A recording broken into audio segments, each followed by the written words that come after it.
के मुख्यालय में मीडिया के साथियों का बहुत हार्दिक अभिनंदन है, आभार है, जुहार है। आज के इस प्रेस कॉन्फ्रेंस में आजसू पार्टी के तमाम हमारे नेता यहाँ पर मौजूद हैं। जो पार्टी की केंद्रीय सचिव बबीता कुमारी, जो बोकारो की जिला परिषद की उपाध्यक्ष हैं।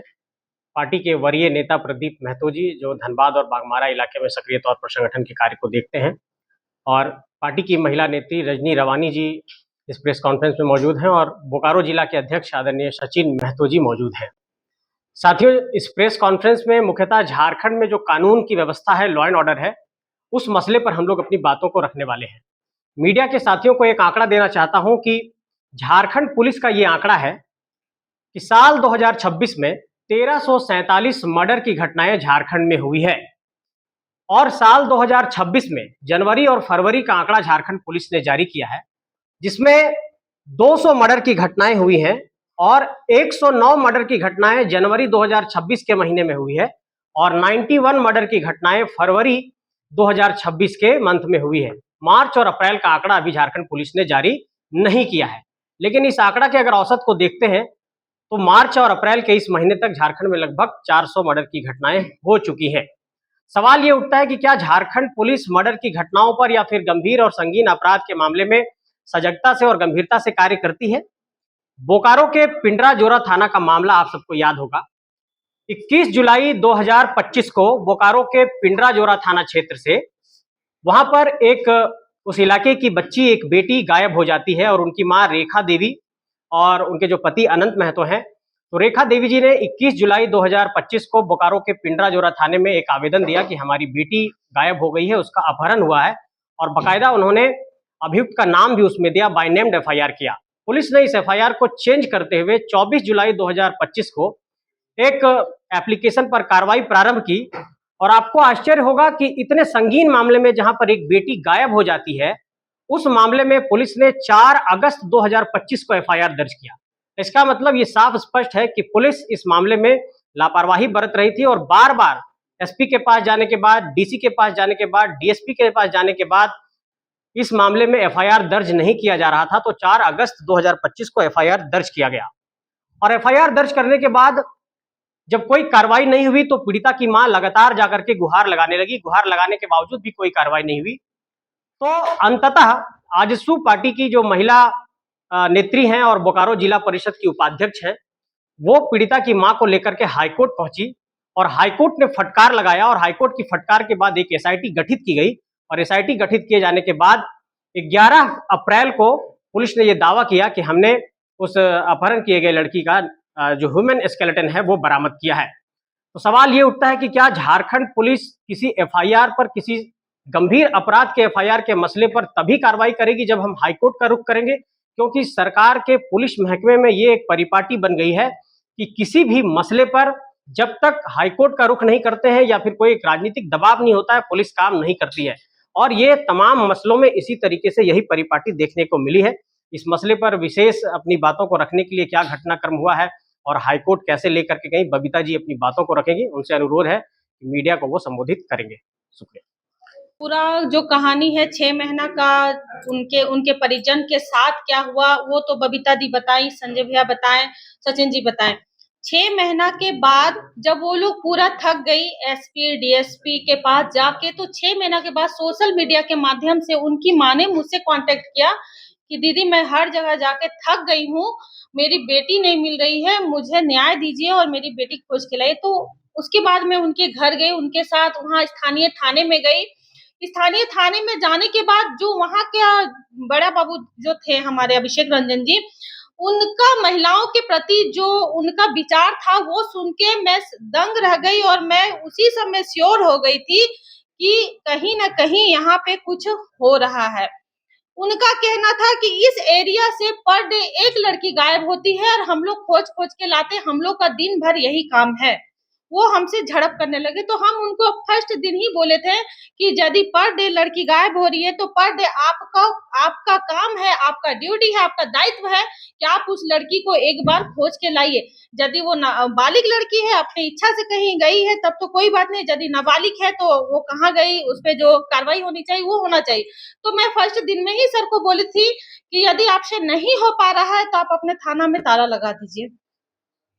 ये झड़प मेरा उनके उनसे हुआ। उसके बाद भी हम 2-3 बार वहां गए, लेकिन उन्होंने सिर्फ गोल गोल घुमाने का काम किया। उसके बाद बीच में एक पूना का पूरा कांड आया कि वहां से कॉल आए, वो भी हमें दिग्भ्रमित करने के लिए किया गया था। तो मैं समझ गई कि ये मामला कुछ और है और हमें इससे आगे जाना होगा। उसके बाद बबीता मैडम के साथ मिलके हम लोग कोर्ट की ओर आए, और कोर्ट आने के बाद जब उन्हें फटकार मिली तो 24 घंटे के बाद आप लोग को पता है ये सब आया कि उसका नरकंकाल है। लेकिन ये भी बात हमें हजम नहीं हो पा रही है कि कॉलेज के 1 किलोमीटर के क्षेत्र में नरकंकाल फेंका हुआ है और पूरे 9 महीना के अंदर में किसी का भी ध्यान वहां पे नहीं गया। वो कोई अमेज़न का जंगल नहीं था, वो आप ड्रोन कैमरा में देख सकते हो, वो कोई भारी जंगल नहीं था, बस ऐसा ही एक क्षेत्र था जहां पे नरकंकाल को पाया गया है। तो हम इस पे विश्वास नहीं कर सकते हैं जब तक फोरेंसिक जांच ना हो जाए। फोरेंसिक जांच होने के बाद ये बात आती है कि उस बच्ची के साथ क्या हुआ था, उसके साथ बलात्कार किया गया था, उसका ऑर्गन निकाला गया था, वो हम कैसे जान सकते हैं। उसके लिए उस दिनेश महतो का सही सलामत होना, मेरी बात को समझिए, उस लड़के का सही सलामत होना भी बहुत जरूरी है और उसका नार्को टेस्ट भी होना जरूरी है, क्योंकि कोई भी आम व्यक्ति के पास 23 सिम कार्ड और 4 मोबाइल फोन नहीं होते हैं। इससे यह साबित होता है कि उस क्षेत्र में कुछ ना कुछ चला। अभी सर्वोदय स्कूल की एक लड़की और गायब है। उसने सोशल मीडिया के माध्यम से, उसके माता पिता ने मुझसे कांटेक्ट किया है कि वही थाना पिनाजोड़ा थाना के बगल में सर्वोदय स्कूल है, वहां से 14 साल की एक लड़की अभी और गायब है। और हमारे बीच अभी सेजल ओझाडी गांव की है, सेजल झा, वो 5 साल से गायब है, उसका भी कोई खोज पता नहीं। और इसी तरह पुष्पा के मैटर के जैसे हमें गोल गोल घुमाया गया, उसमें भी उन लोगों को गोल गोल घुमाया गया। 5 साल तक उस लड़की का कोई भी है नहीं। वो सारा डाटा कलेक्ट करके एक बार हम आप लोगों के पास जरूर आएंगे, लेकिन उससे पहले हमें जो वहाँ के डीएसपी सर है या फिर रांची के जो डीजीपी मैडम है, मैं उनसे कहना चाहती हूँ कि उस क्षेत्र में क्या चल रहा है, कितनी लड़कियां गायब है, उस पर आप संज्ञान लीजिए और जल्द से जल्द कार्रवाई कीजिए। बहुत शुक्रिया और धन्यवाद। आज पार्टी कार्यालय में प्रेस कॉन्फ्रेंस में जितने प्रेस मीडिया वाले आए हुए हैं, सभी पत्रकार बंधु को जोहार। आज हम लोग प्रेस कॉन्फ्रेंस में एक, देखा जाए तो पूरे झारखंड का एक बेटी जो पुष्पा कुमारी थी,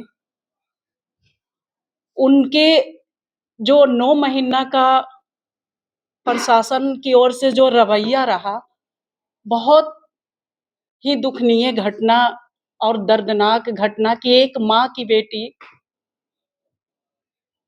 घर से निकल जाती है और वो गुहार लगाती है। आखिर में उनका क्या, माँ का क्या गलती था कि घर से थाना करीबन 3 किलोमीटर के दूरी में था या 7 किलोमीटर ऐसा ही कुछ दूरी में है। तो इस तरह से आना जाना करते रही। और एक हमारा पुलिस प्रशासन जो है, थाना प्रभारी है, जो एक आवेदन लेने से इनकार, एफआईआर करने से इनकार करते हैं। इस तरह का मेरा झारखंड में प्रशासन का, पुलिस प्रशासन का रवैया है। क्या ये 21 जुलाई का जो हमारे संजय जी बताएं कि 21 जुलाई को आवेदन देती हैं और 4 अगस्त को एफआईआर लॉन्च होता है, तो ये 14 दिन का जो गैपिंग था वो किस लिए रोका गया, क्यों रोका गया? और उसमें जो आवेदन है उसमें अभियुक्त का नाम साफ है, उसके बावजूद भी नाम हटा दिया जाता है। ये तो सही मायने में देखा जाए तो अभियुक्त का नाम हटा दिया जा रहा है। बार बार वो करीबन बता रही है कि 3 साल से उनके प्रेम प्रसंग था, उनके पास 23 गो सिम कार्ड था। वो जिस रात को, शाम को घटना घटता है, वो कॉलेज के लिए निकलती है, उस दिन वो भी निकलता है और रात को गायब रहता है। इतना खुले आम होते हुए, बताते हुए भी आवेदन लेने से इनकार करते हैं। लेकिन ये चीज हमारे जो जब 30 तारीख को जाती है एसपी साहब के यहाँ, डीसी साहब के यहाँ, डीएसपी साहब के यहाँ, तो 30 तारीख से लेके 4 तारीख तक वो उसके बावजूद भी इतना विलम्ब हुआ। आखिर प्रशासन का क्या रवैया है? और हमारे यहाँ इस तरह से करीबन 4 से 5 महीना भटकते रही। हमारे बगल में रजनी रवानी जी हैं, वो हमसे कांटेक्ट किए और जो पुष्पा कुमारी की माँ को लेकर के आती है। और एक सोचना चाहिए कि एक पीड़िता की माँ, एक बेटी की माँ आती है, इस तरह से रोती बिलखती है कि क्या मेरा झारखंड का रवैया है कि जन सेवा के लिए, मतलब एक गरीब, अति गरीब की दिहाड़ी का काम करती है उस महिला के लिए क्या प्रशासन की तरफ से कुछ नहीं है? इस तरह से मतलब करके करीबन लगातार 4 से 5 बार आवेदन डीएसपी, एसपी और डीसी के यहाँ गई। हम भी अपना लेटर पैड में लेकर के एसपी साहब से, हम लोग ये पार्टी के अध्यक्ष सचिन जी, प्रदीप जी, हम लोग 2 बार बैठक किए, एसपी साहब से टाइम लिए। एसपी साहब एक ग्राउंड में मिलते हैं और उसी बीच में हम लोग चर्चा करते हैं कि सर एक गरीब महिला है, हम लोग की बेटी है, झारखंड की बेटी है, 18 साल उम्र हो रहा है, वो लड़की गई तो गई कहाँ? दम बेवफा, दम मतलब इस तरह से बोल दिए कि इस तरह घूमने से लड़की नहीं मिलेगी। तो कैसे मिलेगी सर, आप ही बताइए रास्ता। तो बोले घूमने से मिल जाएगी। इस तरह से कहानी हम लोग को पढ़ाने लगे। वही बोलते हैं कि आप, हम बोले कि जाते हैं वो कोर्ट, हाई कोर्ट। बोले जाइए, आप स्वतंत्र हैं, जहां आपको जाना है जाइए। तो इस तरह से एक पुलिस कैप्टन का आवाज निकलता है कि एक बेटी का खोज का गुहार लगाते हैं। तो इस तरह से आवाज, आखिर प्रशासन क्या है, रक्षक के लिए है कि भक्षक के लिए? यहाँ तो साबित होता है कि ये हमारे जो इतना घटना घट रहा है, बोकारो जिला का बताते हैं कि करीबन 1 साल में 200 लड़की गायब होती है। तो ये क्या हमारा प्रशासन का काम नहीं है? अब बात रहा कि जब वो हमको चैलेंज किए, तो वो देखते हुए हम एक पीड़िता की मां को लेकर के, एक पुष्पा कुमारी को मां को लेकर के हाई कोर्ट पहुंचते हैं। तब माननीय उच्च न्यायालय से जब यहाँ पे वर्चुअल में एसपी साहब आते हैं, फिजिकली में आते हैं, तब जा करके एसआईटी गठन करते हैं। और ऐसा एक चीज और बताते हैं कि हर एक महीना में क्राइम का बैठक होता है। तो क्या उनको एसपी साहब को खोज खबर नहीं था? उनको इस पे संज्ञान में नहीं था कि पिंडरा जोड़ा का ये केस है, ये है? वो जो प्रेस कॉन्फ्रेंस किए, उसमें एकदम साफ सुथरा से बोल रहे हैं कि नहीं ऐसा किए, वैसा किए, हम 28 को निलंबित कर दिए। ये क्या दिखाना चाहते हैं झारखंड वासियों को? ये क्या दिखाना चाह रहे हैं कि हम दम साफ छवि के हैं? जो 18 साल की बेटी घर से गायब होती है, क्या हमारा प्रशासन का कोई इससे मतलब नहीं है, कोई ताल्लुक नहीं है? आज मेरी बेटी है, कल उनकी बेटी है, परसों उनका बेटी गायब होगी, तो क्या मतलब किनको ये खोजना? और इस तरह से हमारे झारखंड में बहुत सारा ऐसा केस है कि आज हाई कोर्ट जो फैसला सुनाए, तब जाकर के आज डीएनए टेस्ट के लिए आज रेखा देवी के यहाँ जाते हैं। आज 11 तारीख को नरकंकाल मिलता है, आज तब जाते हैं उनके यहाँ आवेदन लेकर के कि क्या तो आज उच्च न्यायालय नहीं रहता तो सब इसी तरह बेटी हम लोग को घर से उठते रहती, जाते रहती, मृत्यु होते रहता। ये तो हमारे प्रशासन का, झारखंड का, पूरे बोलते हैं पूरे 24 जिला का एसपी लोग, डीसी लोग का क्या रवैया है? ये जन कल्याण ना करके खनन विभाग में कोयला का चोरी करवा रहे हैं, बालू चोरी करवा रहे हैं, इस सब में बहुत ध्यान देते हैं। और हमारी जो बहू बेटियां पे इतना भ्रष्टाचार किया जा रहा है, बलात्कार किया जा रहा है, कहाँ सोए हुए हैं?